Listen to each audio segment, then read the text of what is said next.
Hello viewers, তোমরা সব কেমন আছো? আশা করি ভালো আছো। আজ তোমাদের সাথে একটা শাকের রেসিপি নিয়ে চলে এসেছি। দেখো আজকে এই সজনে শাক কীভাবে বানাচ্ছি তোমাদের সাথে শেয়ার করলাম।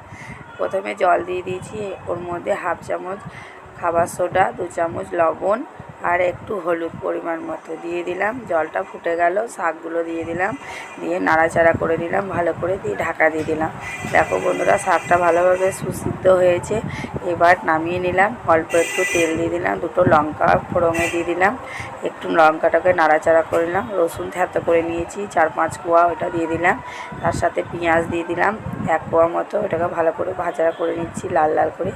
দিয়ে সেদ্ধ করা শাকটা ফেলে দিয়ে দিলাম কড়াইয়ের মধ্যে, ভালোভাবে নাড়াচাড়া করে নিচ্ছি। ওর মধ্যে 1 চামচ চিনি দিলাম যাতে কষটা ভাবটা না থাকে। তার জন্য তৈরি হয়ে গেল সজনে শাকের রেসিপি।